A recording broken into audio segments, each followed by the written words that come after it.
你好，欢迎收看《新闻面对面》，我是谢仲。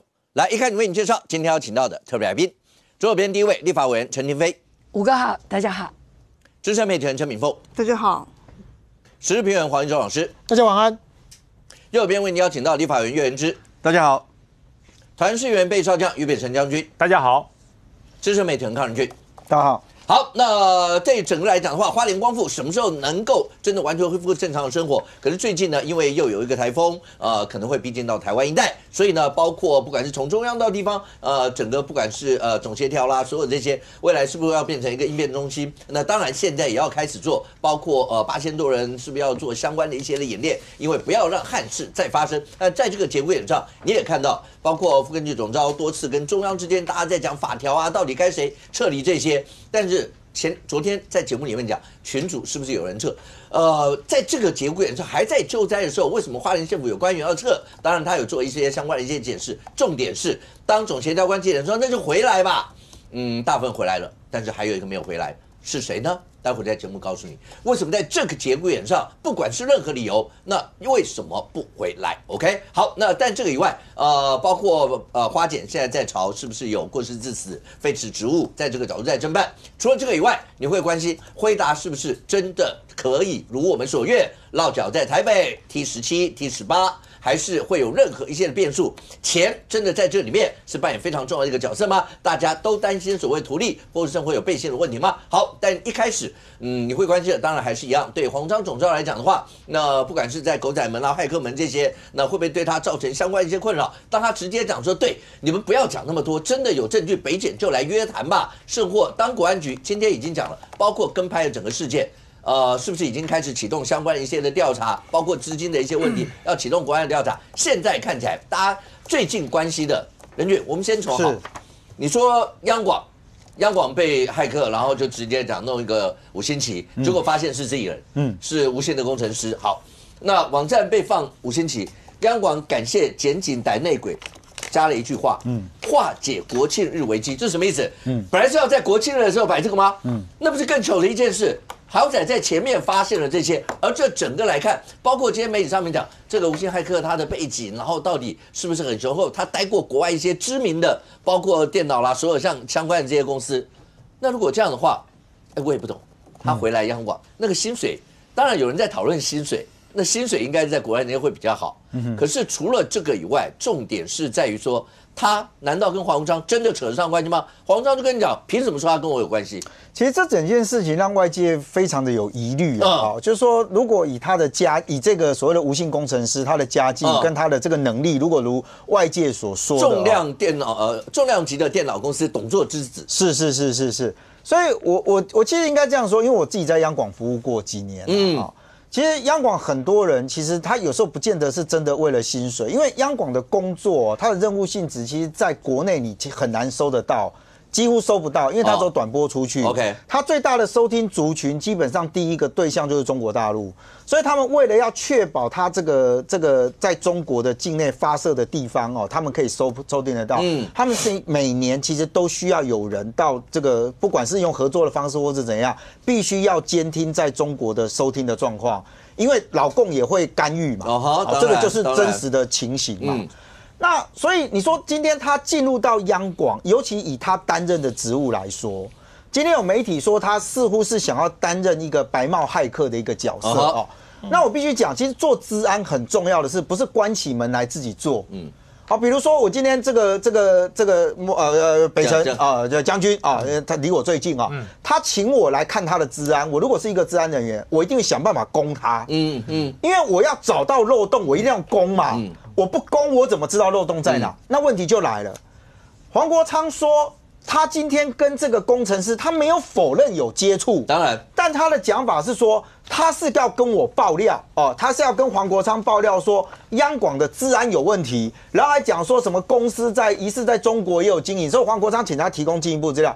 我的问题其实第一个就会出现，他是在担任央广工程师之前跟你接触，还是之后跟你接触？他们两个人认识蛮久的。看起来是认识，如果照明讲时间算，认识好几年。但是这个工程师他不是他进央广的时间其实还蛮短的，是今年5月嘛？对，那9月就发难，是哦，因为你刚刚提到说他避免国庆日，那代表什么？第一波攻击9月11号已经做了，所以他应该是在后面还要继续。那请问央广为什么没事会提一个国庆日？对，不跟你提一个光复节，不跟你提耶诞节，他直接讲国庆日，那代表是不是有掌握其他的讯息？好，那我就回来嘛。你今天的工作要担任一个治安人员，你要找程式中的 bug， 你要找漏洞，我觉得你可以用很多种方式去做，但做完了之后，你今天居然是采用这种方法，然后说要跟黄国昌爆料。如果你是在进央广之前跟黄国昌讲这件事情，你进入了黄国昌也没有处理啊，而且你后来就进入了央广，因为攻击事件，你自己的攻击自己的公司是在9月份，所以你已经正式入职了。请问合理性在哪里？黄国昌没有回答这个问题啊。他如果今天说啊，我今天攻击完了之后，告诉央广说，我跟央广的长官报告，跟董事长说，我真的找到 bug， 对不对？我一直提醒说这个有问题，结果你看外面公司进来了，他今天真的有人就测试，而且这个测试是发现到漏洞，央广发奖金给你都 OK 啊，记你大功都 OK 啊，开什么玩笑？国家通讯社、国家电台呢？公广集团的一员呢？结果从上到下，叫今天发现的是，原来不是啊，他自己那样。还有，甚至我不太懂啊，以前大家很喜欢骂说，有执政党的党政很好用，现在还传出来讲说，他就跟人家炫耀说，我跟你讲啊，其实我跟黄国昌很熟啊。对。那怎么样？黄国昌的人比党政还好用啊？媒体上报道是他自己后来讲说我是黄国昌的人，但黄国昌有什么人说他是就是，他只不过是有提供一些资料或者什么这些。在这个时代里面啊，你就算是王的男人也一样啦，就是王的男人你也一样嘛，就他不合理嘛。我不管他薪水多高多低，其实我真的跟你讲，央广待遇没有外界讲的这么差啦。没有外界讲的这么辛苦啦，因为老实说，因为他们是用年资啦，是用年资下去算啊。那当然，他应征的级职不同，那他的薪资起跳其实也会有不同。那个其实不在重点，所以我就讲，就是说，现在从一开始的时候是跟拍找人跟拍。我讲过啊，黄国昌不否认啊，他只是不愿意证实哪些是他们有接触的嘛。现在已经演变成为说，我有没有骇客今天在这里面，而且所有东西都连接到黄国昌的身上，这是让所有在从事新闻工作或任何一个人看这件事情是很怪的嘛。你的路人甲乙丙丁拍到照片了，知道要给民报的什么肖依依，路人1、2、3、4、5看到什么东西有什么资料，要知道去给林传媒的谢信恩，然后所有的东西到最后都是后面有一个人可能叫做黄国昌的人，然后他跟这些人都有接触，都有连结，然后这一个更大喇喇的说我是黄国昌的人，而且我跟国昌老师接触就是要揭弊，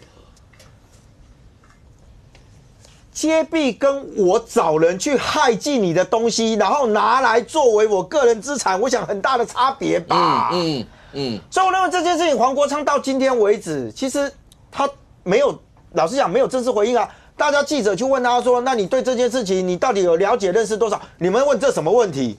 甚至连跟拍这件事情，今天有记者去问黄国昌，黄国昌连回都不回，他就直接走，记者用手机在后面拍。等一下，这一段，那我先让观众朋友看一下。那先提醒你，因为黄国昌总召不喜欢人家拿手机对着他的脸，好不好？为什么？你听了就知道。来，现在其实就是有媒体爆出说您的跟拍事件，所以。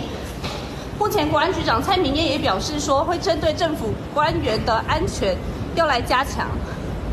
就你们以后沟通好就好，因为我很讨厌我在走路的时候有个人拿了手机一直对着我的脸。现在民进党的这些立委讲话都不敢负责任嘛。高雄那个许志杰啊，就跟吴乃仁在外面吃香喝辣，把年轻人丢在济南路上面吹风淋雨，然后自己跑出去跟吴乃仁吃香喝辣的那个许志杰。用质询的时候说我养什么是骇客头，许志杰，你如果有胆，就不要用质询的时候讲，你就在外面讲，要不然你今天就公开放弃你的言论免责权。还有吗？可以哈，这样都可以了哈，不会有人再追着我拿手机拍我的脸了吧？可以了哈，好，谢谢。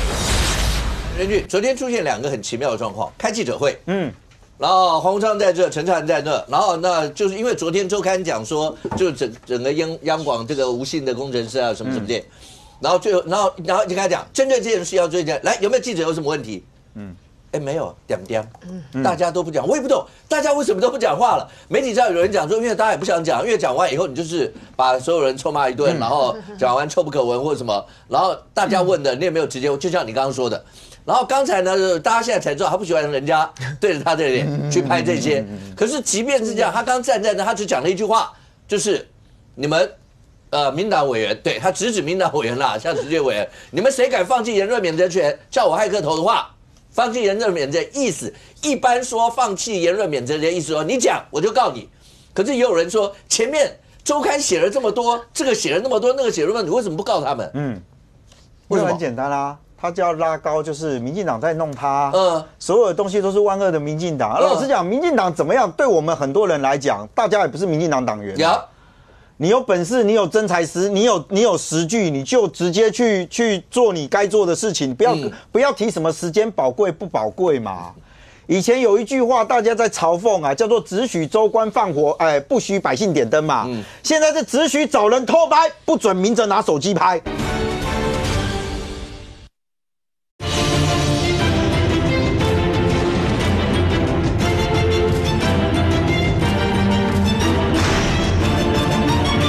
以前有一句话，大家在嘲讽啊，叫做只许州官放火，不许百姓点灯嘛。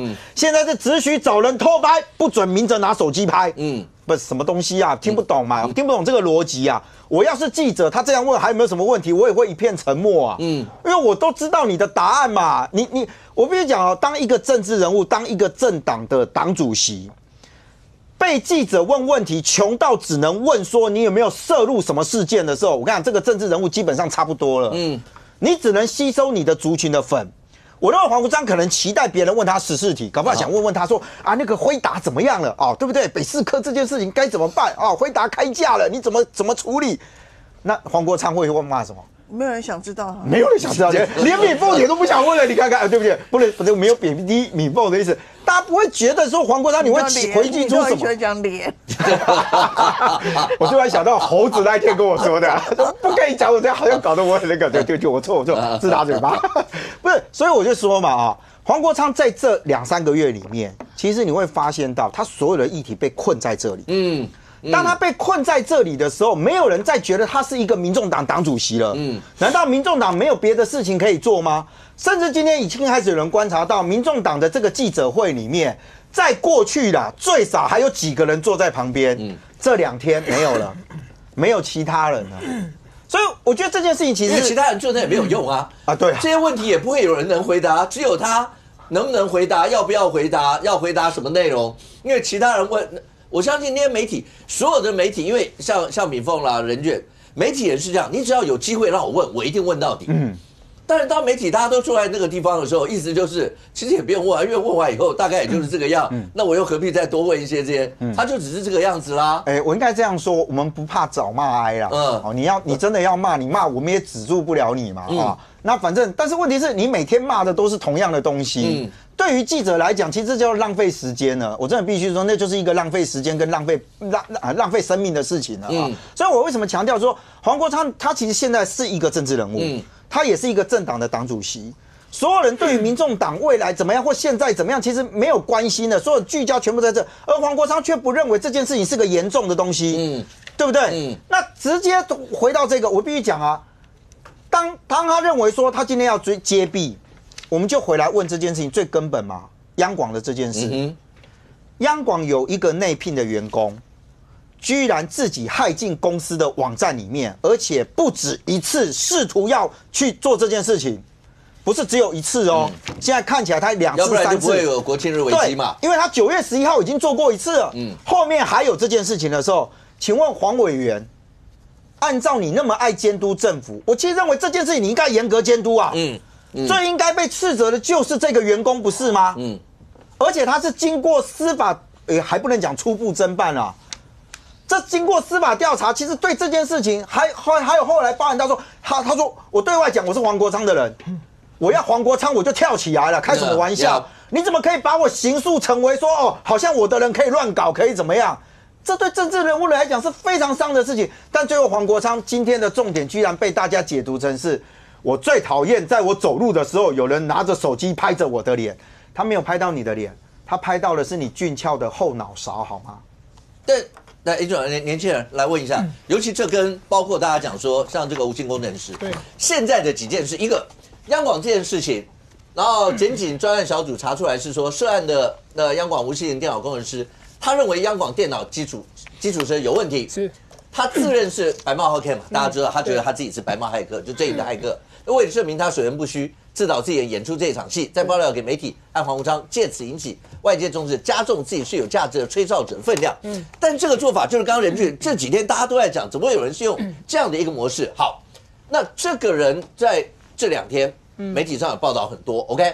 那吴显靠着扮演治安吹哨者的角色，和媒体逐步建立关系，其中包括黄章，借此享受被拥有权力者的尊重。这点从他曾一度怒呛某个人“我是黄国昌”的人可见一斑。堪称趣味的是，交保获释以后，他居然联络上某个爆料周刊，希望透过对方做报道权。我不知道有人形容说，不是，那你接下来会不会有任何有做反水的一些的动作？他的资历如果照媒体讲，他是知名的连锁电脑公司前董座之子，本身电脑极有天分，被视为资安天才，更曾是双臂的资安顾问，担任过像 Google 微软工程师。今年5月入职央广。那当然，王一川会质疑说，这个工作啦，各方面或薪水，其实大概一般人会觉得说，好像 Google 那些会不会比较好？那你为什么？你是有正义的一些使命感，你希望什么什么，你才会这样做？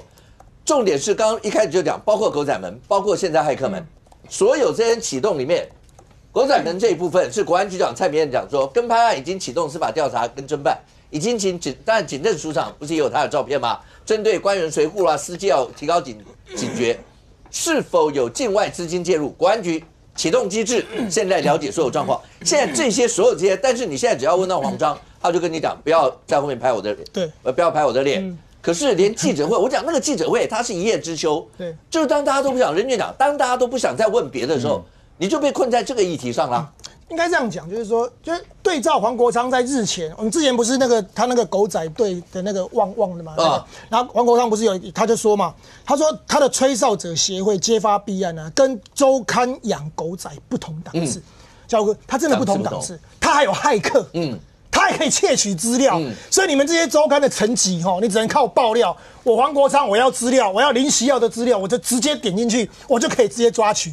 他手下有一批，据说上万的那些粉丝，这里面有一堆骇客，所以他可是他跟你讲，那都不是他做的，他没有做这些养骇客。就等一下，庭委还可以回来直接点名民进党的委员，有本事大家出来就直接定勾 K 的感觉，在立法院外定勾 K 的感觉。好，我们现在来拉回来这个吴姓工程师，这么优秀，好，又是爸爸又是那个电脑公司的董事长，那为什么你就说好不要说屈就，就是为什么他要来央广不得力嘛？然后跟着那个另外，他在央广里面叫小吴啦。然后另外一个叫小月，就是这个被另外一个交保他的主管叫小月。小吴跟小月两个为什么要在9月11号去在央广的那个粉专会放上那个5星旗嘛？当然我在想，因为我在推测说这个小吴是不是被黄国昌给糊弄了？因为昨天记者在问黄国昌的时候，他有讲一句话，他就说这个小吴啊，吴姓工程师向黄国昌检举央广有治安漏洞，然后厂商在中国经营事业，因此他请吴进一步提供资料，阿德伯就到此就没有效，接下来吴就被交保，羁押本来被羁押，后来被改交保，所以看起来黄国昌好像没有要跟他，刚才我们跟他没有很熟了，好，听起来好像他不是黄国昌的人，那个感觉是这样，所以吴。为什么我要做这个动作？因为你没有道理，因为我在央广上班，我干嘛去害我自己的？我是负责治安的，我干嘛去害我的那个网页？好，这里面所以你就要去爬书，这里面是内部信，这个是小吴，就是这个吴姓工程师，在他9月26号被检调约谈前，他发给他们央广内部的公开信，在央广的所有员工都有收到。他这里面就有提到，他这个是致理事长跟副理事长名号，就是他写给他们工会的理事长名字我把它引掉。吴先生，他这里面说，第一个，官网跟系统长期治安缺失，他写了很多，他其实写了很多信，这是最后一封，这是他离职前，就是9月26号被约谈前的最后一封。好，他就说很多治安问题，他一直跟上面反映，但是上面都不理他，这第一个。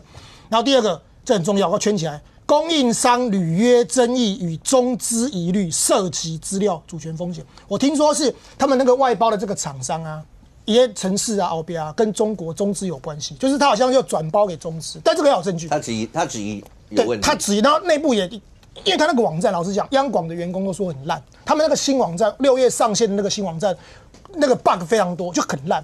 然后这重点是。为什么要有？就是高层为什么要让这个 banner 上？据说是说高层说好不好，你就先让他先上去，有 bug 我们再处理。那这个无心工程师可能觉得不对，我就跟你讲不要上去，这个东西有问题，就你还让他上去，所以他写了很多信在央广内部，一直说那个治安有问题，就可能大概也没人理他，所以他最后才用911那个9月11号用那个去放5星旗哈。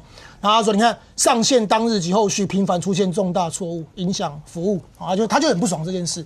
然后最后他还写一个主管不当施压与加班争议已有对话记录可述，所以然后他最后还写一句话，他说本人已备妥截图、录音跟系统记录，可依需求提供摘要或副本。也就是说，这个无心工程师他是有备而来的。好，那你有备而来，你就把你的东西拿出来。可是看起来黄国昌也说资料要拿入啊，就好像你也没拿给黄国昌，那你资料有没有拿给检调？看起来也不知道。所以现在检调办的是你跟那个就是小月、小吴还有那个黄姓厂商，你们就是共同去弄那个就是换那个5星旗，还不止，还有9月26号，他除了9月11号以外，后面还持续很多天。好，那现在所以我觉得这2件事情，就是第一个，这个无心工程师是不是正义感发作？他认为说这个治安有问题，然后而且还跟中国的厂商有连结，那我要吹哨，我伸张正义，我是白帽骇客，这一个，然后高层不理我，所以我要用这种激烈的举动去促使，这是一条线。那第二条就是说，那你是不是相信黄国昌会黄国昌就吹哨者是大将嘛？那你就吹那么多哨，是不是你的国昌哥哥要出来把这个案子揭露出来？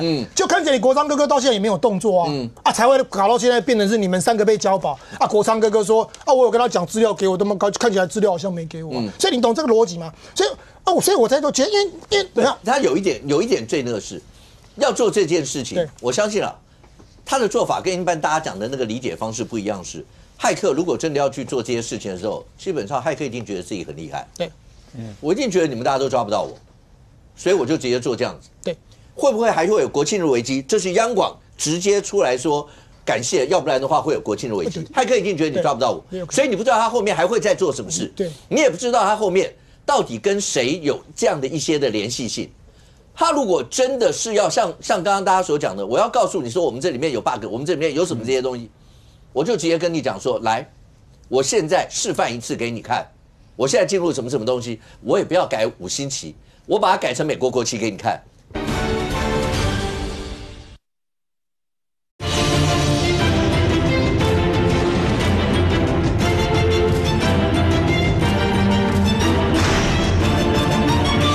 我就直接跟你讲说，来，我现在示范一次给你看，我现在进入什么东西，我也不要改5星旗，我把它改成美国国旗给你看，我改个 Hello Kitty 给你看，我改个什么给你看，前提是骇客一定不觉得我会被抓到。对，我怎么知道你后面包括还有跟哪一些人有什么关系？重点是在这啊，国庆日危机过了，如果当初没有被发现，下一个危机是什么？甚或有很多后来出现的暗网资料。会不会也会因此有出来？不知道啊。所以他现在好像一副就是要揭弊的正义之方，可是他用了一个，就刚刚小五哥讲，他可能想他是高级的骇客，所以你一定找不到我。我重点是因为央广里面这些资料都是非常重要。你知道，当他们那个网站被摊掉以后，央广就打仗的时候，我们是没有通讯的，我们最后就是靠央广那个短波。刚刚文俊哥讲，所以那个央广它不是一般的电台，它是国家的电台，它还负责不只是中共的心战，还有包括那些战时的这些讯息的传递。所以这个里面那个东西非常重要。所以我到现在我没有讲，因为我就在思考说，这个无姓骇客跟就是那个小吴跟那个小月，小月还是他的主管，你们2个加上外面那个厂商，你们几个为什么会异想天开的去用这种方式，想要引起社会的关注？你难道不知道这件事情本身风险很大啊？如果像你讲，你国昌哥哥这么揭弊赞成的话，你就把你刚刚讲你说掌握的什么截图录音，你就给你的国昌哥哥就拿出来，就请他黄国昌是这样，他会筛选。好料一拢搞去损嘛，不好的他才会拿去兜售。这个好料他绝对是毛起来 K 央广 K 到赵三站，就看起来到黄国昌昨天那个发言，包括他今天他讲，看起来好像你也没给什么黄国昌什么资料。那到底如果你没有给他资料，到底你们之间是不是有什么奇怪的许诺？不然为什么你在冲？为什么你要用骇客的方式去做了这件惊天动地的事，最后搞到自己现在被交保？所以我是说。我现在可能还更需要更多的资料去提供，不然我现在不知道这个骇客跟黄国昌还有这个所谓的爆料之间到底有什么纠葛，然后他的犯罪动机为，我得理解的犯罪动机，因为我们知道犯罪都要有动机嘛，那看起来他的动机，然后最后再讲一件事，他自己也一度在那个工会的留言板，这个也是那个无姓骇客，就是那个无姓工程师，他有讲，他说依据这个什么公益揭弊者保护法，他说揭弊者不得，因为他被停职了，他说因为揭弊而遭受。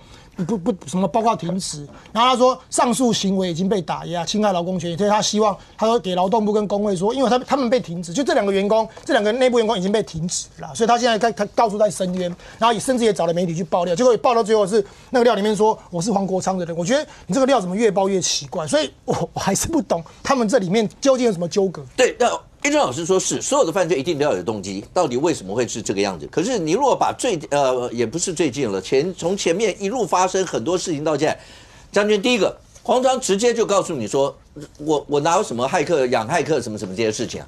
然后包括中间这几天，当昨天周刊出来以后，不是有讲到那个当初民党林孝那时候是民党的秘书长，然后不是那媒体突然爆了一些资讯出来，有没有在瞧那包括法务人士，所有这些 ，OK， 林孝有去提告。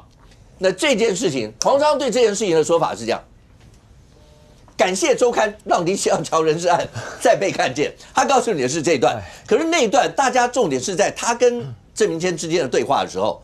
那时候郑明谦直接就是讲说，暗网的资料有很多东西不可信或者什么，他为什么会知道那是暗网的资料？是不是他们也有掌握一些什么？或是这整件事情？但是对黄章来讲，他一定会跟你讲，我不会告诉你我的消息来源啊，但你们怎么可以指使我就是什么养骇客或这边？可是中间就是有很多的问号在这啊。我想一个人如果能够拥有狗仔，已经很厉害了吧？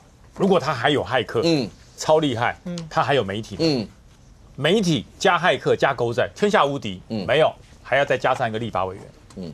我可以把你这个所谓提供暗黑的资料，透过国会的质询，然后报纸登出来，变成一个白的资料。为什么？我立法委员质询啊，那这个资料哪里来的？暗黑，我不讲。它明明是一个暗黑的资料，来路不明的资料，透过什么样的手段获得不知道，可透过了立法委员质询变成白的。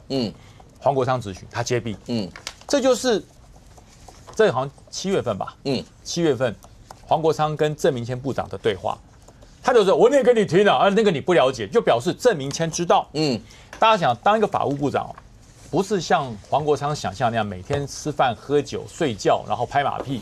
黄国昌大家认为我们中华民国的这个部长应该都是干这些事，吃饭、喝酒、拍马屁，没有，他应该都知道。所以黄国昌刚刚讲说：“我念给你听。”他说：“你那个你不了解。”然后黄国昌哗念这么多，郑明谦部长讲了一句话：“委员啊，你那个就是从暗网这边得来，这暗网来路不明嘛，很难去辨别真假。”黄国昌好哦，很难辨没关系啊。那么等到这个我找基层的检察官来说一说，这一定是真的。哪一个基层检察官？谁嘛？他也不讲。这个5星旗事件，按照工程师的说法是，我是一个善意的，因为我就知道这里有个洞，可是呢，我不讲，我不做，老板不知道，这些人太笨了，所以呢，我就偷偷放个5星旗上去。我们在汉光演习的时候也有做过这种治安攻防汉光演习的主机，我们会找出很多阿兵哥里面高级的骇客的很厉害的来做攻击，可是我们绝对不是放任他去无差别攻击。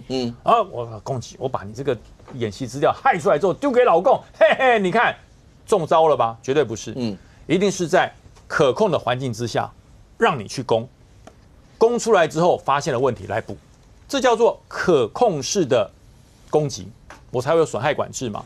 可是看来他这不是他这是攻击植入5星旗，让央广受伤这个不是善意。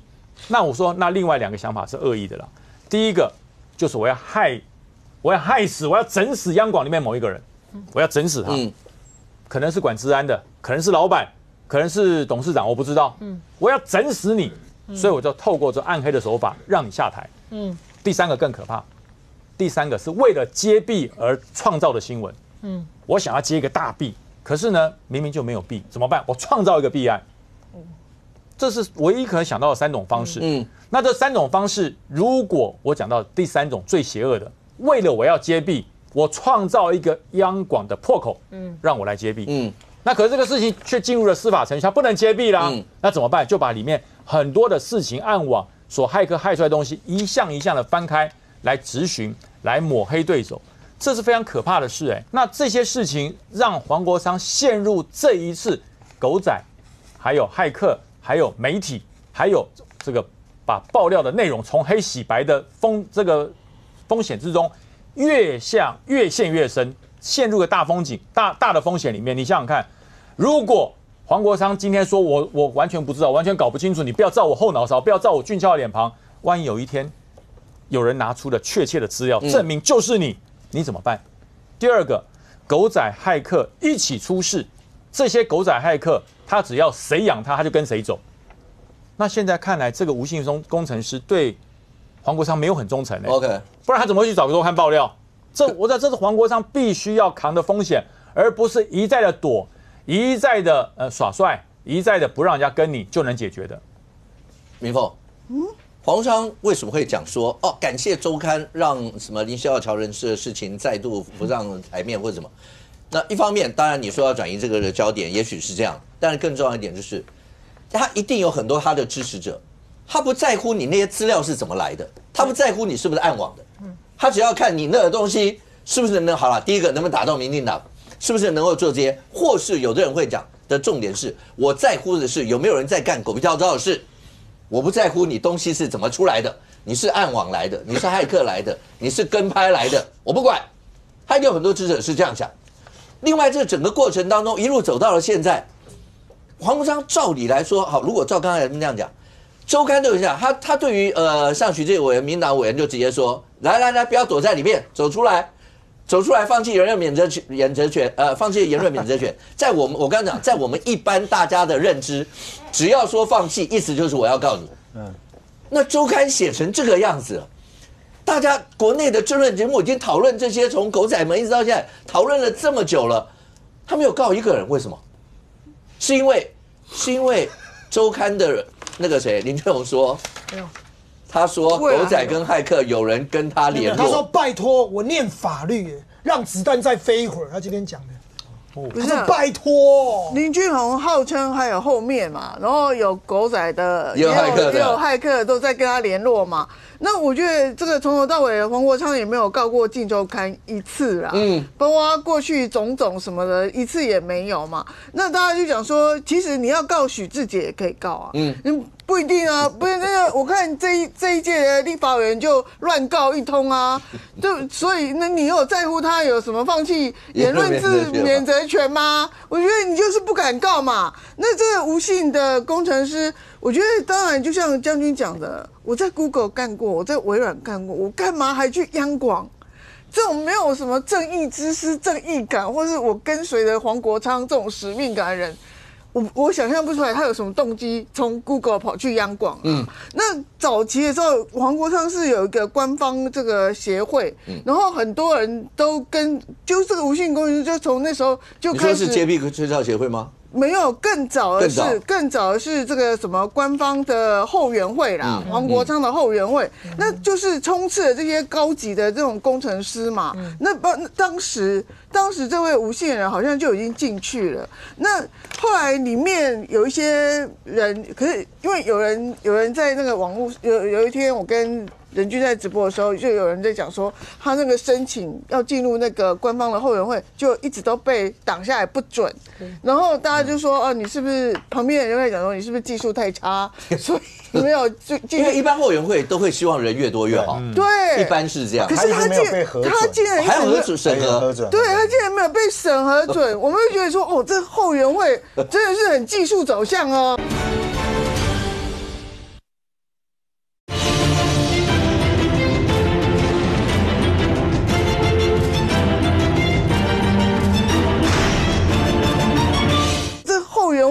真的是很技术走向哦。那我觉得，然后你看看现在好了，现在这个他这次是要在戏子招这个志工，然后呢，其实这个应该是一个普通的志工啦，就是说，对，就是这个服务处里头这个帮忙这个什么样接待人啊，或是这个准备饭盒什么东西的，结果下面就留一群人，就刷一排人，都是说，哎，有要争狗仔吗？刚换了 iPhone 17。自备8倍的长焦镜头，然后1个月可以领20万吗？需要具备跟监能力吗？需要会跟监经验的吗？需要应征狗仔拍吗？这是要跟踪谁啊？我有近500的镜头，你要不要？我拍照很厉害哦，怎么样啊？你看黄国昌，你觉得你这个人就是？我觉得你就是没有用，你在这个所谓跟踪的时候，你就没有用很决绝的口气说没有，然后也没有说要去告《镜周刊》，然后大家就觉得说，你就是在绕擦边球，在绕这个事情。然后狗仔这件事，你也是这样处理。那如果你真的没有的话，那个无姓工程师这样子号称你的好朋友或怎样，那你也没有很没有，他说他是黄国昌的人。对，这是无线工程师说的。对啊，黄国昌也没有否认啊，对不对？那所以说那时候那个林习耀那个东西是 Telegram 出来的，因为我在行政院工作1个月过，然后我看到那个时候我吓一跳，我真的是吓一跳。为什么？因为有 Telegram 吗？对，因为我们行政院呢，行政院就是政府部门呢，它是不用赖的，对，那就不用赖，原因就是因为 Telegram 它的这个防护的密码或是这个层次呢，要比这个赖高很多层级，所以我看到那个的时候，我就想说，有人第一个他知道行政院整个政府系统是用 Telegram 在沟通的，第二个他可以害得进这个 Telegram， 当然很高级的骇客当然就可以，可是那个就是因为行政院就觉得它的破解度很高。很低，所以呢才觉得它是安全的，所以我当时是觉得吓一跳，就说有人是内行的，知道要去知道行政院要讲什么事的时候，是用 Telegram 是用 Telegram 的，那我当时就吓一跳。那其实你看看那些的对话，其实你就一个你说要瞧什么事情，那些都是有官位的人，他们要安排人事。严格来说，只要没有说我要出多少钱，你要给我多少钱买的时候，这些都是他们的职责所在。就严格讲，只是难看一点而已。就这个我们在私底下讨论人事对话流出来是比较不好看，但是它有没有合法？它是合法的，因为我都是在这个安排人事的这个范围，譬如有陈俊霖跟他的对话，然后谁跟他的对话，就是要安排一些警政人士嘛。除非里面有写说那个人是要给我多少钱之后，他才可以拿这个位置，这才有事。那所以说，我觉得这个东西，当然现在就是黄国昌这个部分呢，就是说这个关他什么事或怎样。但是问题是，大家镜周刊就口口声声就说他有人跟他接触，骇客部分也是他的，这个所谓的狗仔的部分也是他的。那我觉得就是说，依照他狗仔的程度跟踪这几个所谓的4个行政院长，然后几个官员的情况来看，如果他要真的去破解这个行政院的 Telegram， 他也不是说没有嫌疑啊，只是说，我觉得说你这个人会不会太闲还是怎样？我不愿意说病态，其实他是有点，我觉得这个人好像没有经过戒严时代那种的感觉，你只要经过戒严时代那个，你就会知道这些事情都做得很敏感，而且都是违反那种政治道德或是民主政治的底线的这个做法。所以，但是我就觉得说，这真的是黄国昌一个人干出来的吗？大家会说，那如果真的是这样的话，我觉得黄国昌你真的就像张女生讲的，你在政坛上面就是垮台了嘛。你又派人跟行政官员，然后去破解这个官网或是什么东西的，我觉得你这个人真的不适合在政坛生存了。你这个开一家征信社，或者因为后来他们那个协会的义工还是有吵架的啦，因为他后来发现他们都是怀抱了这个所谓的义气，所以呢都没有收钱。可是后来有被发现黄国昌有一些部分是有付钱给征信社的，所以就有一些内讧了。所以这个东西就是后来我们就看这个检方这个侦办的怎么样嘛？或是说《镜周刊》你真的还是有什么实在的，或是这个一刀毙命的资料？不过现在看起来，来源就是民党立委钟嘉宾他们是直接到监察院，到监察院去要求调查，包括资金的一些的问题。然后包括这整件事情，黄国昌就一直直接为什么会直接指明民党委员？意思就是说，你们谁如果有本事直说我是骇客头或我想骇客，那我可能会要，因为他们还到现在还没有告嘛，只是一般像这样的所有这些包括资金还有什么，包括国安局长都说那跟拍门，然后包括也在查，包括有没有资金的这些，但黄国昌讲说国家机器又启动了，现在就是这样。对，因为。确实我听半天，我觉得没有听到什么一刀毙命证据啊。现在大家比较确定的客观的事实就是央广有一个吴姓工程师嘛，他爸爸很有钱啊，然后大家就说他不知道为什么他放着 Google 微软不去跑去央广啊，所以他就是黄国昌的骇客。这个连结真的很快啊。然后周刊是用了一个截图啦，那个截图就是黄国昌有问他说，你可以处理吗？隔了非常久以后，那个吴姓工程师回一个说：“老师，你又有东西可以公审。”这两个也不是同一件事情啊。那黄国昌说，那个吴姓工程师说你可以公审，就是在讲央广这个可能有漏洞的事情嘛。所以这样到底要怎么连到说骇客就是黄国昌养的？其实我觉得大家都是在推理啦，那就是有罪推定嘛，就因为可能不喜欢黄国昌，所以你就是有，然后他就一直就往那边去连了。可是如果说比较持平讲，是真的听不出来这个骇客是跟他有关。可是黄国昌没有否认很严重啊，要不然就去告了啊，就听不出来嘛。现在大家讲的证据都是为什么怀疑这么多，就是因为他的态度很暧昧啊。然后按照这个刚刚讲那个林习耀那个林习耀那个东西，其实在黄国昌质询之前，暗网就已经出来了。我看有一些直播节目就已经在讨论了啦。那当然，因为黄国昌的声量比较大嘛，所以拿去质询，大家就会看到。那这个怎么连到说这个一定是他找人去害的？对不对？而且我觉得这个如果因为那个时候第一时间黄国昌去质询那个法务部长的时候，法务部长说这个是暗网的东西，不见是真的啊。现在大家已经认证了。他是被害的，被害那就是真的。那请问一下，民进党的秘书长可以瞧司法人士？这个大家可以接受吗？好，我觉得黄国昌当然就说大家可以接受这个事情吗？所以一个是已经被确定的东西，然后大家都不去骂，哇，民进党秘书长直接敲。但是我要先讲一下，因为林习耀那时候去告，他有去提告，他提告的时候，林习耀那时候讲说他的资料有被变造，所以他去提告，所以那个内容是不是完全那个是真的？说实话，因为他去提告在。他提告的过程，他有说他的那些东西有被变造，所以我不知道他被变造是哪一部分，所以包括那个是不是真的。可是，所以我一直就说，民进党支持胜或袁志刚讲的意思，我相信国民党有一些蓝营的支持也是，我在乎的是有没有这一件事，我不在乎的是你那些资料来源是什么。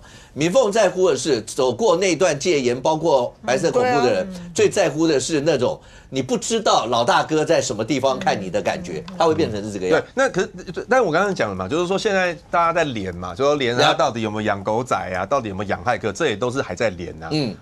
一分证据说一分话嘛。那现在真的没有看到那些东西，也许他认识那个吴姓工程师，但是吴姓工程师就是为了黄国昌去害的，甚至于为了黄国昌去央广。我觉得这个连狗仔们这一部分，你觉得黄国昌是不是要再狗仔就是上一个礼拜《镜周刊》就是说黄国昌狗仔敛财嘛。那我去看了那个《镜周刊》，他也只有讲那个谢庆恩透过一个国会助理怎么去兜售嘛，也没有。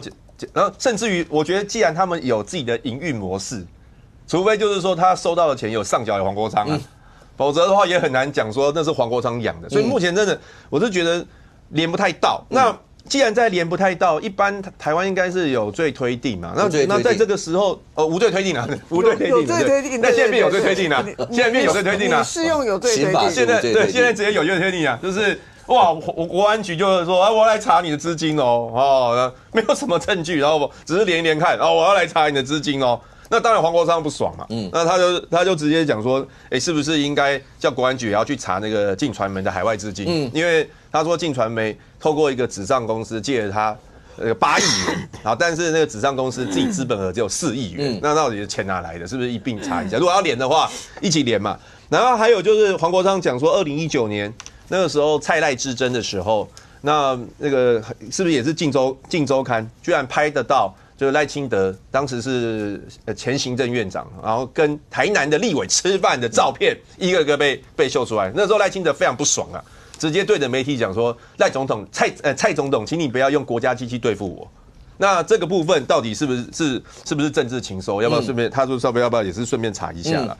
所以我觉得如果要连的话，现在真的没有一刀毙命的证据啦。那至于说他会不会告，看起来是感觉是要告的哦，就是不然他干嘛呛瞎许智杰？哦，所以许智杰你就放弃言论免责权嘛，就开记者会骂一下啊，对，反正许智杰最喜欢乱讲话。言之有讲这，来，举例第一个，直接指明民进党委员要不要放弃言论免责权？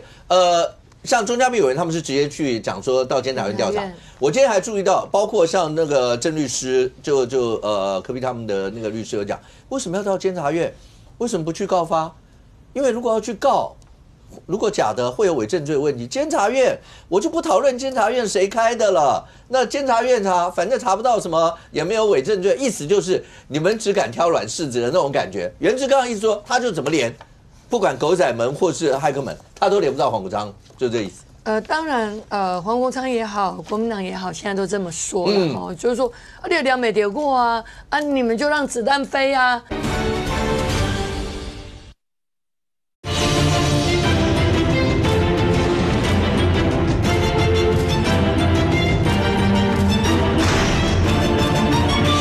当然，黄国昌也好，国民党也好，现在都这么说了哈，就是说，你有两美跌过啊，你们就让子弹飞啊，然后大家就是月报每天都追着他跑啊。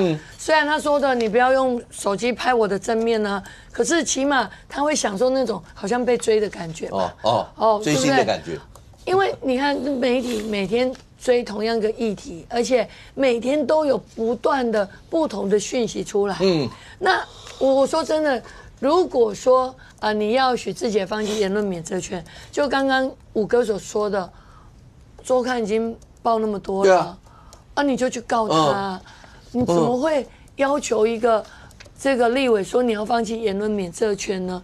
这好像是有点本末倒置，或是说源头。应该告源头那个地方。对，你要找源头啊。那如果立委说我是引那个源头的啊，所以你要告的是源头。可是你现在没有告源头，反而你现在说没关系，就让子弹飞一下。好，那请问子弹要飞多久？那请问你的用意是什么？如果像原之所说的，都倒北起来啊，骇客啊倒北开，狗仔啊倒北开，你都只是用猜的。那么如果是这样子，那黄国昌的心态是什么的想法？那我们今天要讲的是说，其实为什么这件事情会让大家会觉得很恐慌？因为真的，我们大家都从过去戒严时代一路走过来，我们的阿公那一代一路来，每天跟我们讲，我那时候戒严多恐怖，然后呢，我们的所有都被控管，然后我们的资料都被查得一清二楚，然后你要去哪里，他只要针对你，全部都无法能够有所闪缩的。所以我们从小就接受到这样的讯息，所以现在听到这个讯息真的很恐怖啊。那什么时候如果说都可以有骇客进去害个人的资料，然后都可以狗仔跟拍，以前我们很讨厌狗仔啊，狗仔然后爆料，我们都很讨厌。为什么现在会变成是在我们立法院发生的一个问题？因为我昨天其实问那个上公一个问题，其实那个敏凤应该也会有这种感触。以前立委，其实立委揭弊，那是除了立法院，照理来说，立委除了立法问政，揭弊是很多民众对于立委觉得说，你们如果能够揭发一些弊案出来，老百姓一定掌声鼓励。以前那个年代揭弊的时候，开一个记者会，在要开那个记者会以前，不知道做多少准备，没错，不知道去查多少东西，但现在看起来好像都不是这么一回事的感觉。以前揭弊，因为我们从政27年了哈，你从议员到立委其实都一样。当我们每次要揭弊，一定是民众有提供资料，然后民众有被委屈，他提供的那些资料，但是我们不能依照民众提的资料，我们就马上开记者会。我们必须了解，你到底是受委屈到哪里了？然后呢，你是因为谁？他可能是不是官威？然后狐假虎威，然后这样子从中去做了一些伤害，对伤害别人的动作，那我们就要去查，查很多的项目，否则有可能那个立委会被告啊，因为你质疑别人的话，你也会被告啊，所以其实一定要揭弊。你就必须做过很多的功课，而不是如果就是用一堆狗仔，反正就一路拍，我也不知道拍到你会被红灯左转，你会不会抽烟或者什么这些，这个是完全不同的感受，完全不一样。你就是好像你今天就是在你周边，你立委周边，过去我们是要揭弊，是一个很公开、很公正。而且很开放的一个空间，可是现在你的揭弊是用狗仔队最简单的，好像真心社一样，然后不叫揭弊了，你们这才叫揭弊，它叫监视啊，对，就用那个所谓的跟监的方式，用好像人家说。过去有真心社上跟着你，然后还有什么针孔，还有什么如果这样想，真的是很恐怖啊。所以我是觉得说，今天这一个案子，为什么大家会不断的讨论？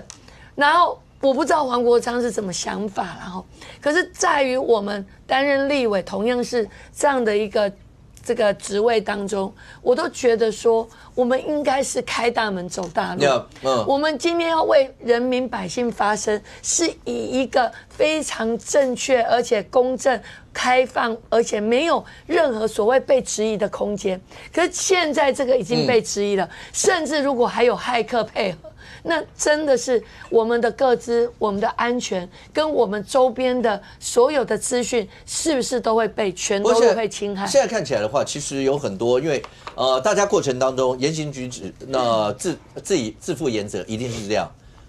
一中馆长今天应讯，因为就是他讲了一个就是斩首言论嘛，对，然后他今天去应讯了，但他应讯了，然后他从那天说要被侦办以后，他就一直跟你讲，我讲的就不是这个意思啊。然后接下来就是司法迫害，然后就讲他明天他昨天在脸书上讲说他今天要站在第一线受难，是对，我记得他是用受难2个字嘛，对，受难。一中他今天是去受难，他今天最后15万元交保，显然没有受难了。他一开始把自己这前几天他每天直播都把自己讲的很像烈士，就是他好像就成为革命先烈，然后要羁押，然后他的家人呢大家要帮忙照顾，就讲的。然后他昨天最好笑是昨天还问大家说，如果我被羁押，大家会开心吗？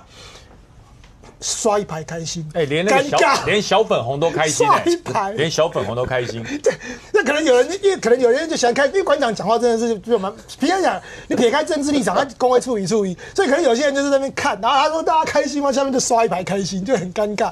然后他今天做了多少准备？他今天进那个下午入庭前，还一样就是要一副慷慨激昂，好像等一下我转进去我就出不来，接下来就政治破坏或者什么，然后结果检调好像没有要理他的意思，就15万就给他交保，就结束。那这样还可以到中国去吗？他好像没有限制，跟他不呢。没有限制这个出境出来那这个我可能不是很对，我看到资料是他说没有限制，还是可以到中国去嘛？对啊，所以没有显然这一件，这也可以分2件事，就是说，当然馆长的言论说什么要斩什么头的那种是 over 啊，这个大家就涉及到可能恐吓最后那个上过他人犯罪是一个。那第二个是，我觉得现在的检调也是可能经过大罢免嘛，就大家也知道一些，就是我在做事情前还是要考虑一下舆论的，因为老实讲，今天如果真的把馆长押进去也是会引发，甚至外面还有很多馆粉他今天去的时候，外面很多馆粉在外面，所以如果假设你真的把他羁押起来的话，我相信现在大概北警外面又是没完没了了，一堆可能他的馆粉或小草这些，所以这一次的检调就是没有理由呀，他要跟谁串证？他没得串啊。没有，因为上一次小草那个做那个图你说血在命在命完那2个小草是后来被压了快1个月，所以就是有这个，但是这一次的馆长显然，所以他原本他做好了慷慨从容要复议的准备，结果看起来检调好像没被采，就是好啦，这个弯高暴力的出，而且15万交保其实以馆长的看怎来讲，没问题了，算是不给他面子呢。浩哥，这是没民主呢，就15万是一个很逊的钱呢。就是如果我落跑的话，15万没收，这个是不是一个很敬重他了，就是告诉讲好，所以大概这场闹剧是这样啊。至于国昌的反应怎么样？因为国昌也来不及嘛，因为馆长后来就交保就出来了，所以国昌也来不及去。可能原本国昌可能想说，好，我的鬼气，我的兄弟如果被羁押了，这下子我又要开始。真的想太多了。如果要想到这一段，真的想太多了。所以我觉得今天剪掉的动作，我觉得那个法官动作很清楚，就好，就交保 ，OK， 案子就到此，就不要再吵。套一句黄鸿章总召说的，他是学法律的，对，所以他应该也很清楚馆长这个案子大概会是怎么样一件事情。可是现在反而是有人会担心的是，明凤，简单问一下，为什么那个波基黄阳平他会讲，我不知道他是反讽讲的还是怎么样。他说2年，因为黄鸿章会有2年任期嘛，2年任期完以后，就他的词用的是什么？左手指挥狗仔队，右手掌握骇客团。黄鸿章卸任立委日，恐怕剪掉上门时，土城进谏不言矣。呼吁民众党赶快备妥下一位党主。我不知道他是不是要反讽啦，或者什么这些。那可是黄鸿章应该这样说，当他说让子弹再飞一会儿，我不知道他的让子弹飞是他要再准备一些东西反击，还是他要看刚才讲，因为周刊已经直接放话讲说还有人在跟我接触。我的子弹飞是我不知道你的子弹还有什么啊，我怎么让你先切香肠要切成什么样？我跟你们在说，但是2年任期到，对黄鸿章真的会有影响吗？那个立委身份。立委身份一定没有啦，不是现在已经决定2年通完就不要啦。那有身份跟没身份，对他这些案件之间，你觉得会有影响吗？我觉得应该没有什么影响啦，犯罪就应该要抓去关嘛。那没犯罪就没事啊，就继续做党主席啊。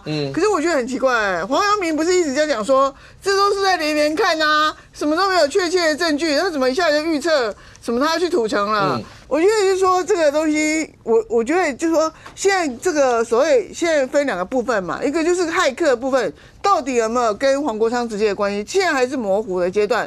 但是你派狗仔养狗仔这个。其实已经很明确啦，那王一川也去告了嘛，那你至少跟他的9天，那1天如果照谢永介算的15000的话，那大概已经花了13.5万在那个王一川身上了嘛，那你又跟了4个院长，那你真的花了不少钱啊。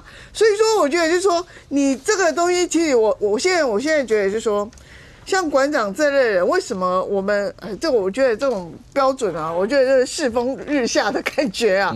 以前你这种做错这种事情啊，你几乎都会躲起来，然后就躲几天这样子。譬如说，好，国民党那个林义士好了，他知道他自己做错什么事，他从此就很低调啊。然后那个谁，我们国民党民党谁这个做错事以后也是很低调嘛。没有人像这样子做一些这种虽然法律罪责也许不是很重，可是他已经严重违反那种政治道德的事情，还这样子恰牙这样子，然后一副我没有错，是你们这个对你们，我就是对抗你们这些人，什么有权有势的人。我觉得这个东西电视剧看太多，你知道吗？他们就是非法正义对吧的概念不是吗？我没有办法处罚你这个有罪的人，可是我就是有一个办法呢。这个用那种什么跟腱的东西，然后用一些不当的手段把你处置了，就很像那电视剧在演的一样嘛。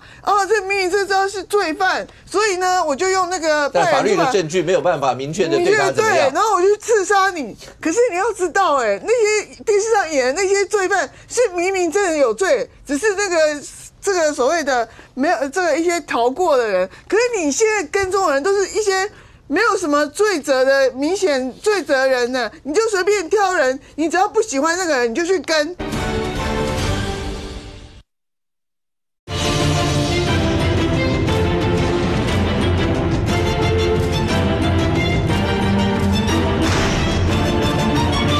可是你现在跟踪的人都是一些没有什么罪责的明显罪责人呢，你就随便挑人，你只要不喜欢那个人，你就去跟。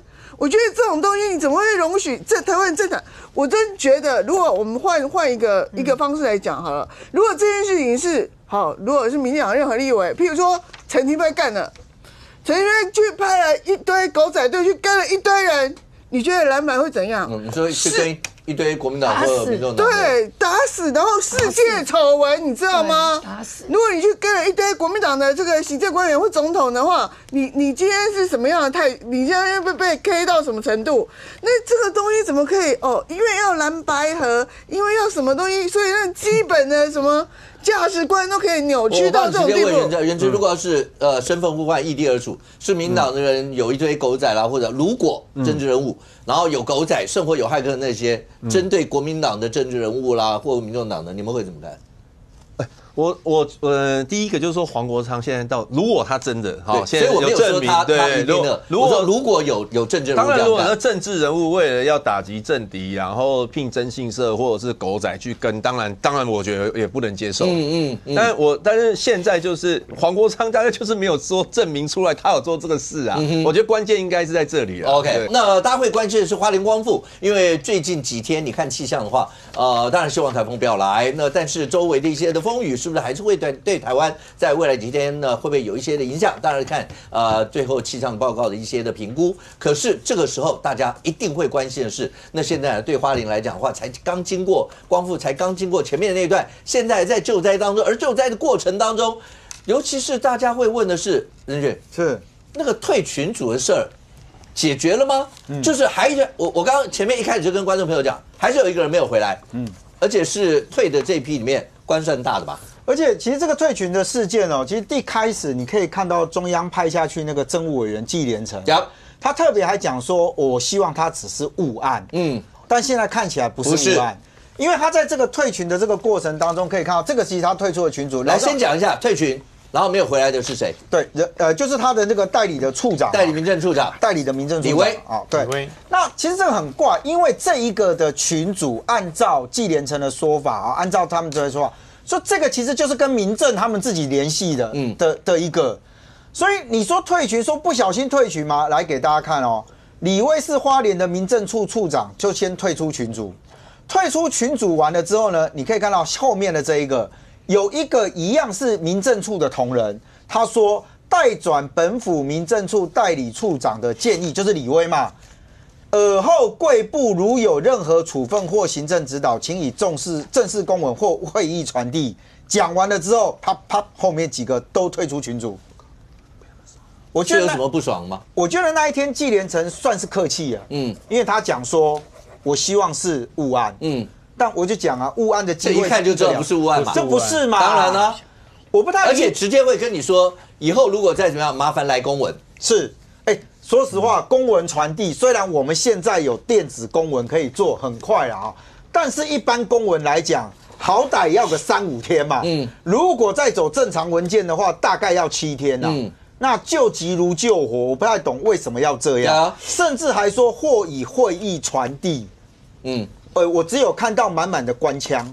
我真的必须说，我看到的是满满的官腔因为在这之前，其实有提到，就是说。到底中央现在在整个的救灾过程当中扮演什么角色？地方扮演什么角色？我想大家都透过那个拍的那个画面里面有看到，纪连成在告诉花莲，看起来那一个应该是研考会的那个，因为每次都是他，我觉得他也很衰，他也无辜我觉得他也衰不好意思，我替你抱屈一下，因为其他人看起来都不参加会议嘛，连群主都懒得参加了，结果呢还要跟他讲说。你要搞清楚，中央是协调，是帮忙，我们是支援，而不是主要这个。结果现在被问到说县府下一个资源怎么样？你知道那个处长怎么那个研考会的怎么说吗？他说不好意思，因为我早上8点我就来开会了，所以很多事情我要再回去问一下。这一来一往的时间，请问你们到底要会什么？这没有电话，还是你们手机也不通，还是怎么样？我都不清楚，我也不知道。但各位刚看到这个时候，不是觉得很奇怪的是，好。今天到了这个阶段里面，灾害已经发生多久？我前天晚上接到一个电话，他是我住在花莲光复的同学打电话来，他其实讲了一句，他说他最近看到媒体其实都一直在讨论黄国昌，好像很多人没有在谈论花莲，没有在谈论光复。我就问他说，那你们现在到底状况怎么样？他讲了一件事情，我完全不知道怎么回答他。他讲发便当的事。我想发便当这个事情不是上个礼拜已经讨论过了吗？你知道他们现在便当怎么发？你知道吗？他就是要求，按照他的说法是，他们规定是要由村里长，他要直接统计好人数之后，让村里长去领回来，统一领回来，然后再发给他们。听到这边可能觉得没什么问题，但他讲了一件事，他说以他自己所在的这个地方，交通工具因为那个水那个全部都冲走了。现在村里长只有一个东西，叫做一台那个 Autobike。请问他一个 Autobike 能够载几次便当？他一次能载几个便当？好，结果后来因为大家嘛，就怎么办？他们自己跑去发便当那个地方，然后说我是住在这里的，我身份证在这里，文件在这里，可不可以领？被拒绝。你知道为什么吗？为什么？规定说要由村里长统一来领。我说你现在跟我讲的是上个礼拜的新闻吗？他说不是，是我今天遇到的，就是礼拜一的晚上。请问发便当很难吗？很需要拘泥在这上面吗？这就是现况。他们很多的灾民到现在看到有人愿意去，他们会花钱去买饮料，去买一些东西在路边，看到有人来支援，他们愿意送。可是你不要跟我讲说，哎，他有钱去做这个，为什么要等那个便当？你叫他吃饮料、吃零食、吃饼干，跟你吃几天呢？那些东西不是没有，是有。你拘泥一个规定，跟人家讲说，我就是要统一造册，一定要一个人要村里长来领，其他人不能代理。你觉得合理吗？这几天大家在谈说，整个的这个包含这个撤离的计划，说卡在卡在这个花莲县府啊。那所以呢，现在我真的必须讲，现在大家在看这个计划，难道只针对马太安溪吗？很多人更看到的是马上台风要来了，如果再遇到情况的时候怎么办？我给各位看花莲县府13号的时候，这是10月13号的时候他们所做出来的这个公文，针对马太安溪堰塞湖灾害疏散避难收容计划，希望由行政院来拟定跟执行。你知道内容写了什么吗？首先呢，按照防救法呢，你这个中央主管机关其实就是应该是什么？他说就是应该你中央来处理啦。再来第二点，马太安溪呢，你可以看得到灾害影响实非本府能因应，尤其疏散撤离收容所需的量能为甚，所以还是要由中央来执行。到后面这边还讲，你看这边永远都在讲说，你看第3项的第1点。非本府灾害应变范围，那什么都跟你无关。这边一样，针对垂直避难的事情，花莲县府直接说，这个有不易评估，所以干脆怎样建议取消垂直避难的作为。请问这点事情很重要吗？你该怎么撤离，该怎么样？你第4点，他现在跟你讲说，乡镇公所应该推动疏散收容安置。那第5点不用讲了，反正 anyway 全部通通都是什么？都是要么就上面，要么就下面。请问看完到这里，请问大家，那花莲县府的角色是什么？这里有落印哦，县长徐榛蔚哦。整份没有告诉大家讲说，那未来遇到这个人说，对不起，人数太多，花莲县政府没办法啊。然后这个疏散说，那是乡镇应该要去处理的。那我要这个单位做什么？这个单位今天一天到晚在跟中央说，给我钱赶快下来。我告诉你，我那个打电话给我的人直接怎么说？你连便当都发不好，你怎么让我相信说你今天拿到这一笔钱，你会用到大家的身上？这是他们现在的看法。OK， 其实要跟光复所有的民众讲，就是大家都没有忘记光复这件事，所以我们每一天的节目里面一定都还会要播时间。为什么？因为我讲光复要回到以前的生活，漫漫长路，你不知道多久，但是基本的生活，或是台风要来了，不能再在那个惶惶不可终日的那个状况。为什么我们会这几天会这么在乎？包括那个群主，你说1个人退，2个人退，3个人退就退了吧。它重点不是在谁退不退，而是在为什么在这个节骨眼救灾的过程当中，中央跟地方，就算花莲政府有说，经过整合资讯来源，避免误传评估以后，县府人员仅退出部分重复性或非必要群组。这个节骨眼我不知道那个到底会造成这么大的一些的困扰，大家一定要退。那然后再发一份说，如果有什么麻烦传公文来，为什么这样？那好，那大家也会问，我不知道各位有没有注意到一个状况，因为照理来说，现在看起来的话，花莲县长徐榛蔚应该要一天到晚出现在镜头前面，我一天到晚让你看得到，我真的为花莲县，尤其在光复这个地方，我做了多少。理论上，我觉得一个县市首长，尤其在民众这么受苦受难的时候，应该是这样。可是媒体这几天也在问这个问题。那徐中伟最近这一阵子到底在哪呢？看看这篇报道来。中央跟地方都有相关的座谈会，我们都在收集各种意见，重点是这些意见需要进行分析，转成政策行动。好，是不是让我们在这边所有第一线的工作人员，不管中央或地方，让我们专心做这些事？也麻烦我们媒体小姐们多多见谅多多见谅。这是我想这个处长委屈甚多了。我们的这个媒体就答问在这里。因为照理那徐中伟呢？所以其实今天整个问题就出在花莲县长这个人的身上。我刚刚讲的合不合理？就是这个节骨眼上，徐中伟是不是要尽量让大家看得到？我不管有人可能会骂他说你是不是在作秀，你是不是要干嘛？我就算让你看到，我明白你看到我在作秀，我只要是在灾区，我只要在灾民前面，我只要是在解决问题的作秀，我让你看。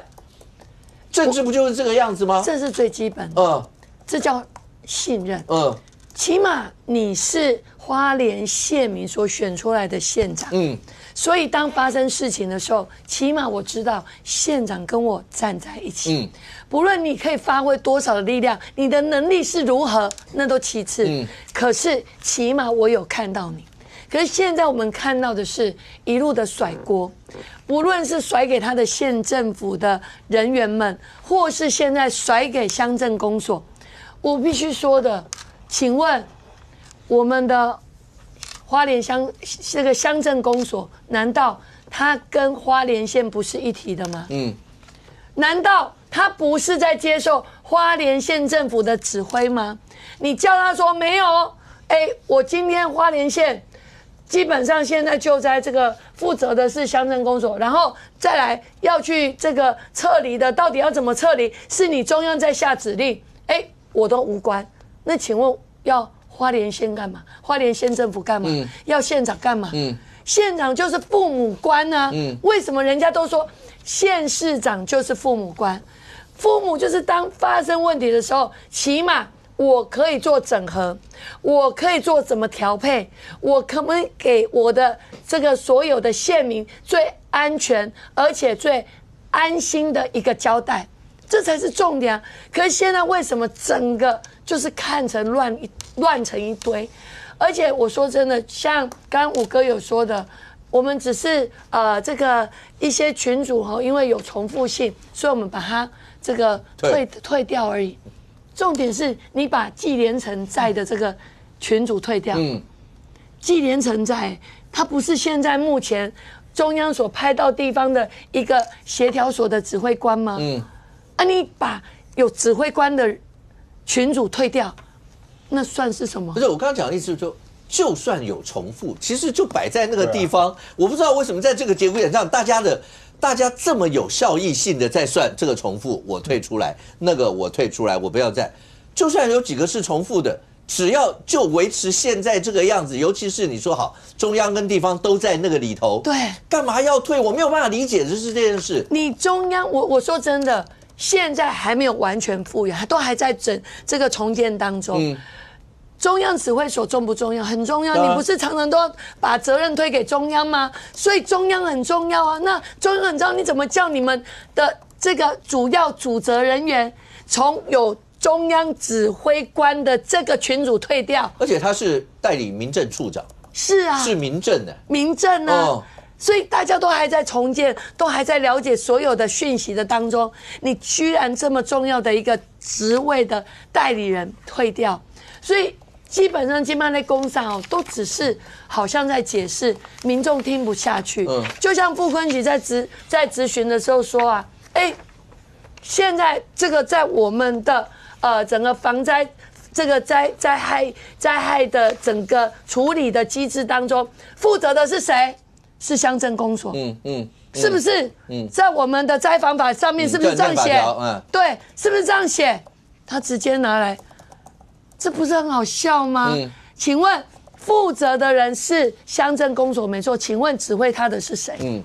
指挥他的是谁？是你花莲县政府啊！你现在因为有错，然后把责任全部推给乡镇公所，你这样子有责任，然后去担任这样的一个职务，担任立委，还有花莲县长吗？刚才讲到这样就好，我们这样讲好了，就是，然后结果后来不是说纪连成不讲，那就是他回来就好，回来就好。结果回来2个，结果那处长还是没有回来，主要的处长没有回来，对，还有代理处长了，对，处长没有回来，对，为什么？我要跟大家讲哦，纪连成是明眼人了，我们就待那么久了哈，很明显，军方的、中央的、地方的，主要的大概就是20-30个人，在一个群组里面。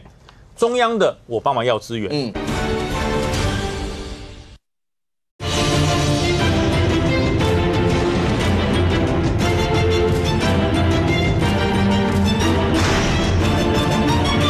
请问指挥他的是谁？指挥他的是谁？是你花莲县政府啊！你现在因为有错，然后把责任全部推给乡镇公所，你这样子有责任，然后去担任这样的一个职务，担任立委，还有花莲县长吗？刚才讲到这样就好，我们这样讲好了，就是，然后结果后来不是说纪连成不讲，那就是他回来就好，回来就好。结果回来2个，结果那处长还是没有回来，主要的处长没有回来，对，还有代理处长了，对，处长没有回来，对，为什么？我要跟大家讲哦，纪连成是明眼人了，我们就待那么久了哈，很明显，军方的。中央的、地方的，主要的大概就是20-30个人，在一个群组里面。中央的我帮忙要资源，然后呢，军方出人力，地方我的废弃物要往哪里倒，然后还有一个重要，为什么民政处重要，你知道吗？马上要发赈灾款，要不要造册？要能没有民政处吗？那你在大罢免的时候可以把那个名单都弄出来，你现在要造册发钱的时候你不见，你跑了。第二个。万一后面整个堰塞湖又有危机，你的撤离名单、撤离名册，民政处要不要协助？你不见了，这车造得出来吗？所以明眼人都看得出来一点，在怄气了。怄什么气呢？就是好处都被中央的总协调官民也赚了，都是你们的功劳。对，民也赚了。然后呢，你看纪连成到各地，就是到这个其实就3个啦，光复、万荣、凤林去做。这个灾情的巡视，看怎么样来派地方的这些百姓是把它当成活菩萨，就协调官拜托，纪将军拜托，那其他人去了，徐祯伟去呢，这真的是被过街老鼠一样，你知道？所以他怄气，他说：“哎呀，好了，立家搞，你这么厉害，都给你，我们都退出，这是不对的。”我希望不是怄气，可是这就是这过程当中，你真的没有办法理解。元智等一下可以解释一下为什么就是在这个节骨眼上，而且徐祯伟，我不知道今天是媒体报道说他参加法会，我想他当然也希望能够用我们传统民俗的方式帮花莲祈福，也是。但你可以参加法会，就在其他尤其灾民最希望看到的地方。我先讲怄气这一点，元智你先讲，他会是怄气吗？或是为什么？这时候要去退群组，然后叫你回来还要这个样。我有去问了其实他们群组非常多啦，就是每一个人群组少则7-8个，多的还有到40几个。那他们退的那个是只有一个大概30个人但的一个群组，然后因为每个群组的讯息都很多重复，所以就是退那一个而已。那我觉得关键应该是说，那退的那一个是不是就联络不到？就是还有其他的群组所以。不会有影响对，所以那现在退了一个30个，然后指挥官在里面表示，指挥官有在里面，你有确定吗？没有啊，纪连成没有，那是有人去跟纪连成打小报告，那个不是说纪连成在里面看到，那个是有在群组里面的人跑去跟纪连成说，有那个花莲县政府的人退群组了呢，然后纪连成说，纪连成一开始还不知道怎么回事嘛，所以才讲说希望是误案。对啊，不是说纪连成在里面。当纪连成讲说，那就跟那个刚刚讲加回来就那就加回来。对啊，就我就是说，如果总协调官说要加回来，那大家就加回来嘛。就算我就讲重复与否，在这个节骨眼上重要吗？就这应该是多出来的一件事，因为就只是怎么样把事情解决就好了。那5哥，我直接讲一点了，我为什么说是怄气，你知道吗？我们在座很多参加过选举的，选举一定很多支持你的群组成立，选完之后马上退群，你下次不用选了，我跟你讲，一堆支持你的群组啊，原知后援会啊，停飞后援会，好多这些群组啊，可能也40-50个都跑不掉。选完当选了以后，对不对啊？各位解散退群，你下次还要选吗？当然，所以不用。而且这是个救灾的群组，每一个群组的成员不一样，可能有很多讯息是为什么会重复？你知道吗？您很害怕有哪一些人漏掉，我全部都发。你这个时间点你退出，我说句实话，那个群组的功能嘛，重要群组它标示嘛，你给它弄个钉子标示钉在最上面嘛，其他的一般的群组你就看一看嘛。你这个时候退出了，人家叫你加入还不加入，我觉得这就是怄气。另外我要告诉大家纪连成讲得很清楚因为刚刚仁俊那个嘛，什么向上丢给中央啊，向下推给乡镇然后那个这个徐正伟无所事事啊，人家有这种军中以前常讲嘛，我们最喜欢当什么你知道吗？我最喜欢当上士，不要当士官长，因为上士上面有士官长，下面有下士，对不对？上士无所事事，这最好。这是个玩笑话。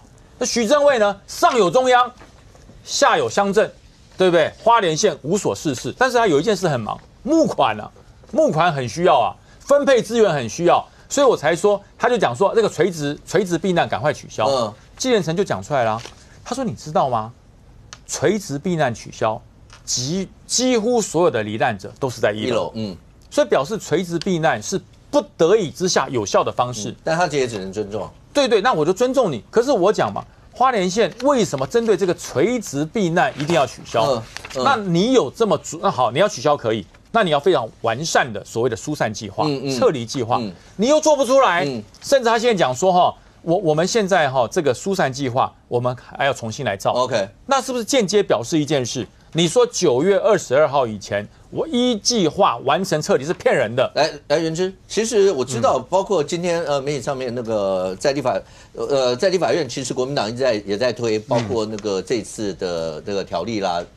然后也进复2读，然后要去协商，然后希望能够有是不是200亿左右能够针对这次的花莲所有这些。可是刚刚仁俊刚刚讲说，如果连便当这些问题都这样，会不会让民众开始在质疑这些事？这个是不是也是要让民众质疑的地方？我觉得在救灾过程当中，如果有比如说仁俊哥提出这样的问题，如果说花莲县政府有看到或怎么样，当然是要改进啦。那有什么问题？比如说像现在那个花检也说要去调查嘛，那因为有10几位过失致死跟废弃植物，对，就是那我觉得该调查就调查了，真相赶快就是处理。但我觉得现在大家其实比较期待，就是中央地方赶快就是一起来救灾，然后一起来复原呐。所以我们有提一个特别条例，就是花莲的重建特别条例。那昨天已经先进复2读了，民进党也没有挡啦，因为现在是要协商嘛，就是大家有什么意见的话，就是在协商的时候一起来提出来，也没有挡。那这个特别条例，它按照国民党的想法是由行政院督导啦，就是这个钱其实不是直接给花莲县政府用啦，是由行政院督导。工程会、农业部、经济部以及县政府去拟定这个减灾的计划。那本来我认为这么大的这样大型的灾难，中央本来也不能就说好像那是你地方事啊，因为你不行，所以我才介入。我觉得也不是这样。像以前国民党执政的时候，那时候88风灾什么的，行政院啊，或者是像那时候马总统也都是第一时间就去处理的啦，也没有说现在什么中央骂地方，地方骂中央，也没有这样啊。我是觉得大家比较期待是看到一个比较团结的。要补充有，徐正伟不是没有出现，他有出现啊，他跑到大老远跑去吉安乡，吉安国小参加祈福法会。吉安不是光复，就光复的开会，刚刚看到都是由处长出嘛，就他本人跑去吉安乡，在那边参加祈福法会，所以他不是没有出现，他不是没有在那边活动，可是他选择他想去的地方。大概在吉安乡长是游淑珍，就是徐正伟他们跟他们那个傅昆萁夫妇属意的下一届的花莲县长候选人，所以他不是没有去这是一个国小老师的爆料，他以前在那边花莲教，他说他台大毕业原本想说可以在偏乡贡献所长，结果他说到了花莲以后，他说很荒谬，就是说，比如说交通事故易肇事的交通，因为小学外面那个易肇事的交通路段，就他一般来讲应该是要改善那个交通动线嘛。你知道他说花莲县政府怎么做吗？请法师在那个台9线跟台11线这个易肇事的路口做祈福法会，他说就这样子做。所以他觉得很荒谬，就是说我们不是说欺负法会不能做，可是事有轻重缓急。尤其他讲一件事情，金毛狗狗尾狼失踪，有五个长辈目前还是失踪状态，所以其实应该现在还是属于在救灾跟灾后复救。结果你大老远跑去吉安乡去在那边就搞这个东西，啊，这一件事。还有另外一件事，昨天光复国小有开那个，因为现在关于灾民的未来的那个安置，因为大家还是希望可以原地安置，可是因为现在中间因为灾区很严重，所以需要先盖一些中继的那个中继屋嘛。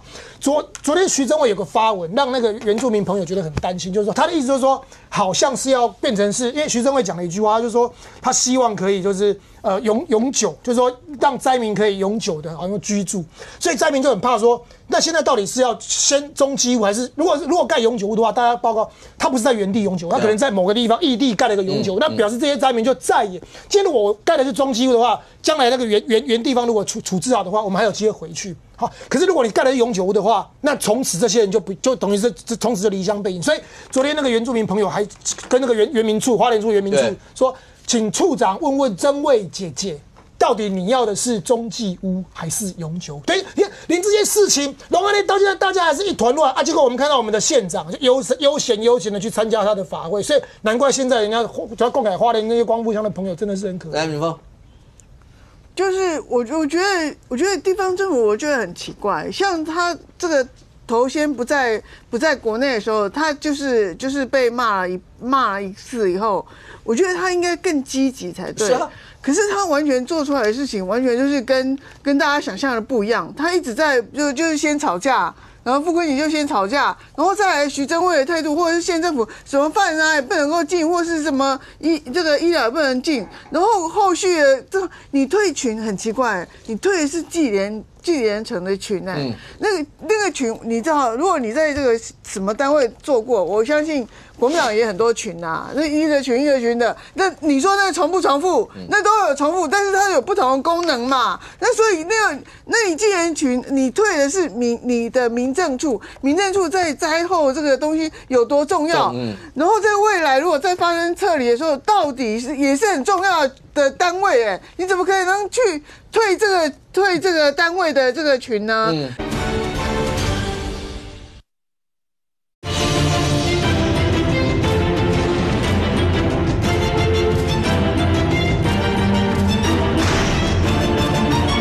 什么饭啊也不能够进，或是什么这个医疗也不能进，然后后续的你退群很奇怪，你退的是纪连成的群那个群你知道，如果你在这个什么单位做过，我相信国民党也很多群啊，那一个群的，那你说那个重不重复？那都有重复，但是它有不同的功能嘛。那所以那你既然群，你退的是你的民政处在灾后这个东西有多重要？然后在未来如果再发生撤离的时候，到底也是很重要的单位你怎么可以能去退这个单位的这个群呢？所以这很奇怪。然后你大家又签这个什么保全户的清册，然后又被抓到，这是灾民抓到哦。你不用再怪给中央了，然后你就写921日期标921，就很奇怪哦。那你现在已经到了10月10几号、14号了，然后你就算前几天吧，也是10月10号左右了，你还在921那人家他就说这是什么？后来现在说这是笔误啊什么的。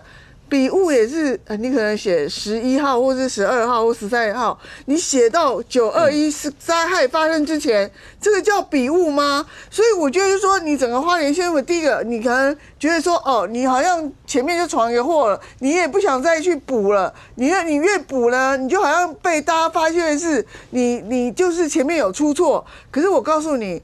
你现在没有补，你的祸更大。你这个花姐已经进去办了，就在办这个撤离的东西。大家中央就是告诉你，921晚上已经发8000户的这个所谓撤离名单给你了，9月20号就已经发红色撤离了。你923下午5点，你没办法撤离完，然后尤其是佛祖街1楼的这个行动不便人士死了更多人，你就是撤离有问题嘛？你看我刚刚提到的这个在昨天的时候也特别有提醒大家讲，因为那个日期，所以后来接连人不是讲说那个日期就把它改掉，因为会产生误会，人家会以为你要回头去讲那个什么921的事情，所以把它改掉，就是避免灾民。因为现在那个信任度，就是我怎么知道你们大家到底现在在做一些什么样的一些东西？而且敏凤刚刚讲说，花检在侦办为什么用过失致死跟废弃植物？因为媒体上面报道是有一些灾民的，因为家里面有长辈过世，他讲说他们根本从头到尾没有听到撤离。如果没有听到。那这边有发说要红色警戒要撤离，什么时候要撤？那这中间到底发生了什么事？这个也是花检现在要查的所有的相关的东西。对，而且这个不是我在讲啊，连陈辉文都讲说，这个花莲县政府弄这张是在自证己罪啊。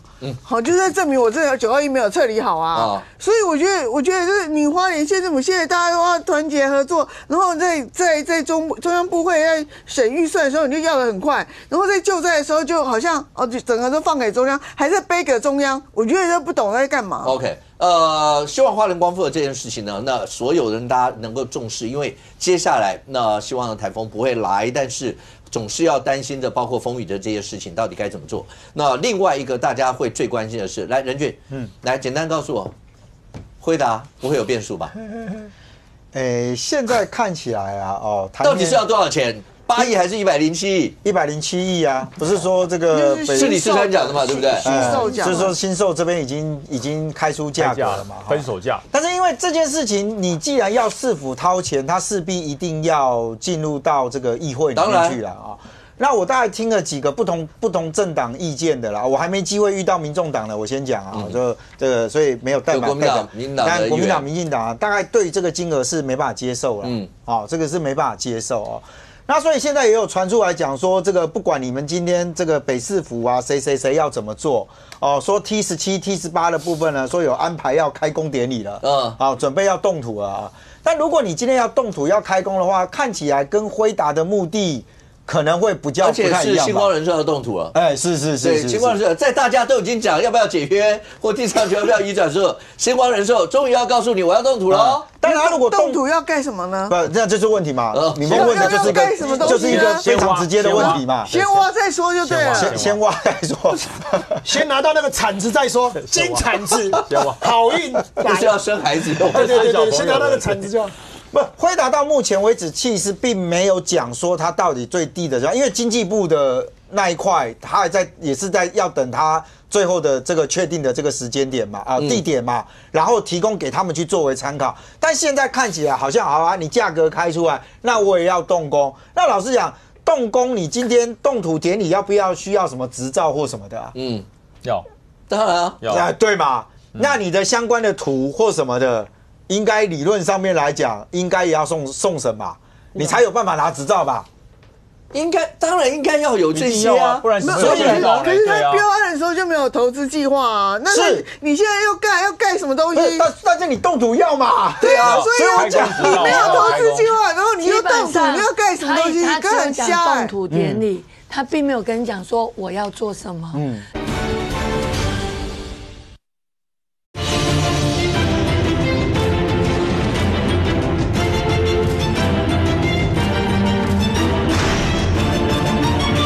经济部的那一块，它也是在要等它最后的这个确定的这个时间点嘛，地点嘛，然后提供给他们去作为参考。但现在看起来好像好啊，你价格开出来，那我也要动工。那老实讲，动工你今天动土典礼需要什么执照或什么的啊？要，当然啊，要，对嘛？那你的相关的图或什么的，应该理论上面来讲，应该也要送审吧，你才有办法拿执照吧？